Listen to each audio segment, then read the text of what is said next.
السلام عليكم ورحمة الله وبركاته. أهلا وسهلا بكم يا شباب من كل مكان. موضوع حلقة النهاردة شاشة سامسونج 40 بوصة LED، الجهاز سمارت. هرفع لكم صورة الموديل على الشاشة دلوقتي. مشكلة الجهاز زي ما انتم شايفين كده، ليد الستاند باي بإيده يطفي، والجهاز ما بيفتحش زي ما انتم شايفين. هنفتح كده ان شاء الله الجهاز، نشوف مشكلته ايه كده مع بعض. تابعوا معايا. رجعت لكم تاني يا شباب بعد ما فكيت الجهاز زي ما انتم شايفين كده. وفي الاعطال اللي زي ديت قبل اي حاجه بنجيب المالتيمتر بتاعنا نشوف القياسات اخبارها ايه.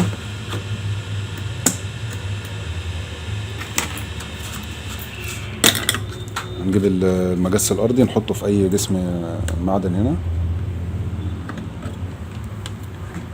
اول فولتيه طبعا بنقيسها، بنشوف ال5 فولت للساند باي، نشوفهم موجودين ولا لا. بيبقوا على الملفات اللي هنا دي، موجودين اهم تمام. بعد كده بنروح نشوف ال3 فولت على الفلاشة تمام.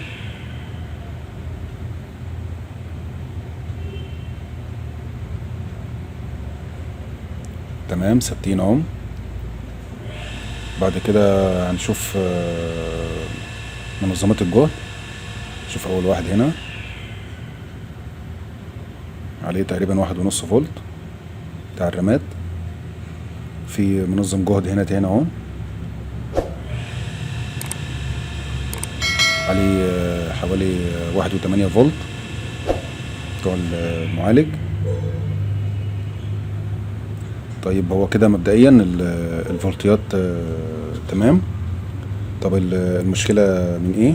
ممكن واحد يقول لي المشكلة في السوفت وير. لا، هي المشكلة مش في السوفت وير، لان لو لاحظتوا في اول الفيديو الليد بتاع الستاند باي زي ما انتم شفتوا كان بايده يطفي، مش ثابت.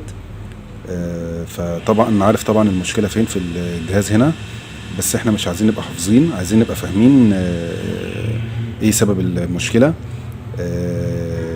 ليد الستاند باي لما بايده يطفي كده في الجهاز بيبقى مش واصل له، هو واصل له 3 فولت وكل حاجه. يعني لو قسنا هنا كده على الفلاته بتاعت اللي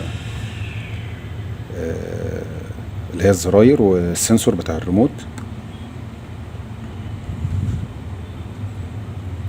المفروض نلاقي هنا 3 فولت.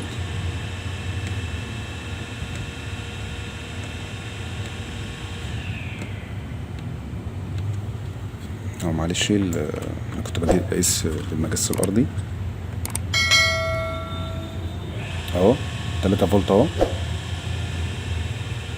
فواصل 3 فولت لليد الستاند باي، بس ال3 فولت اللي واصلين مش بالامبير الكافي ان هم يشغلوا الجهاز. طب ايه المسؤول عنهم؟ يبقى المسؤول عنهم مكثف الستاند باي اللي هو ده المسؤول عن ال5 فولت للستاند باي اللي هم بيبقوا داخلين لكارتة المين.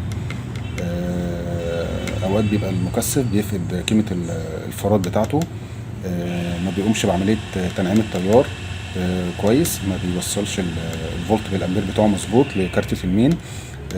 وبالتالي طبعا الجهاز مش هينفع يقوم باور، الفولتات بتبقى غير كافية عليه. هنغير كده ان شاء الله المكثف ده وارجع لكم تاني. تابعوا معايا. رجعت لكم تاني يا شباب بعد ما غيرت المكثف اهو. ده المكثف اللي انا شلته.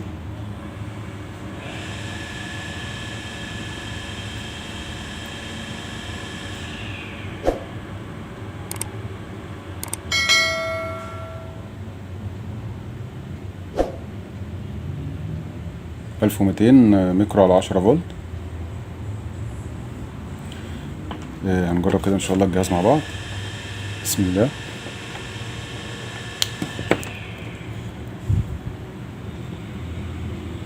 الضوء اشتغلت اهي يا شباب اهي الحمد لله. هنبص كده على الصورة اخبارها ايه.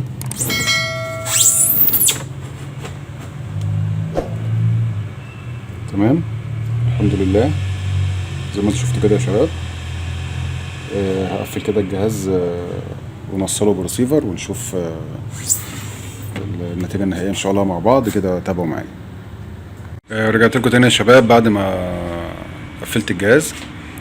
وصلناه برسيفر الحمد لله. الجهاز شغال تمام. زي ما انتم شفتوا كده المشكلة كانت في المكثف الستاند باي. ما نتسرعش طبعا ونروح نغير سوفت وير او كده. لازم نفهم العطل ايه الاول ونبتدي نتصرف على هذا الاساس. يا رب نكون استفدنا من الحلقة، وان شاء الله اشوفكم في فيديو تاني، والسلام عليكم ورحمة الله وبركاته.